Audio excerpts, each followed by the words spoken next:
what are you seeing around how human-centered design and data are actually supporting initiatives in the D&I space?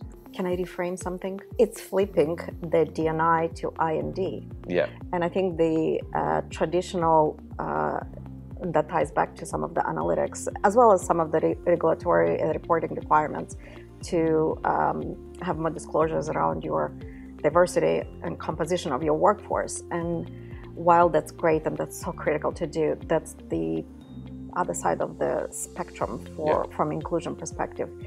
The more you focus on just certain segments without including everybody else in the conversation, the more isolated they will feel, and the solutions will be, again, only tailored for one particular segment.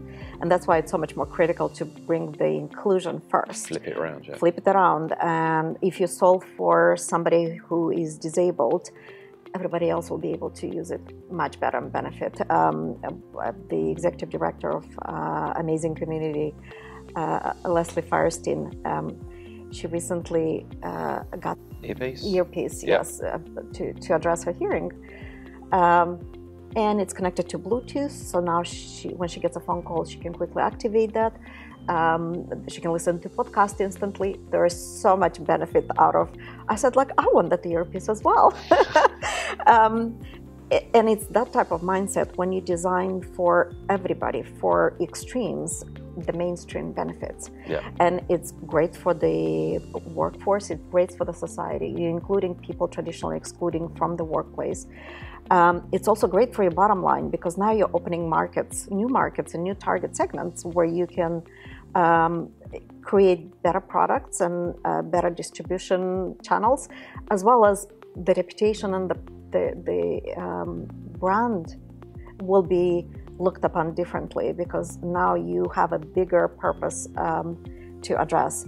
So when it comes to Amazing Community, I think there is a perfect example in a segment that has not only experienced sexism, since women, for the most part, make all the right choices, but they get penalized for a lot of things in terms of their experience, ability to continue with a career, in terms of the pay disparity.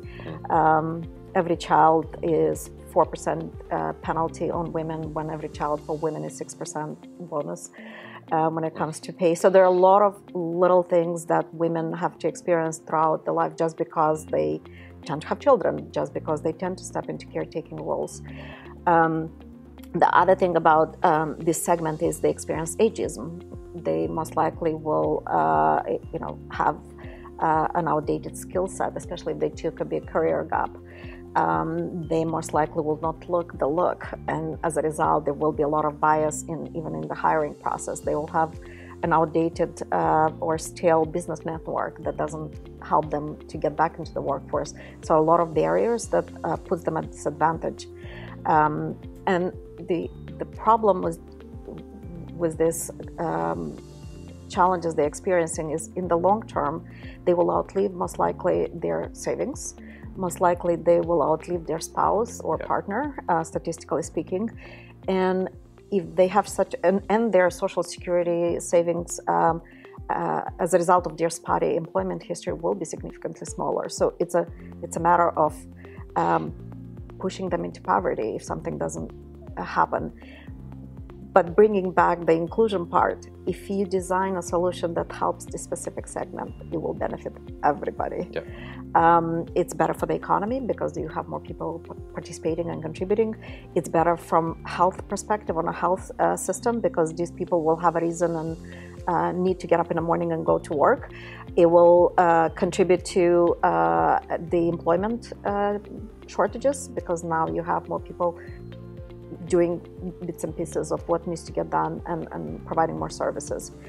The exciting part about what analytics can do is just shed the light on where these women can contribute the most, is enabling them to build some of these skills because they will bring the resilience, they will bring the responsibility that they have, they will bring the collaborative mindset. They just need to be given a chance. Yeah. In this series, we will be speaking to a range of senior leaders who are pushing a data-driven and digital HR agenda. Make sure that you subscribe via your podcast app of choice and also via our YouTube channel for free and regular interviews with the digital HR leaders of the future.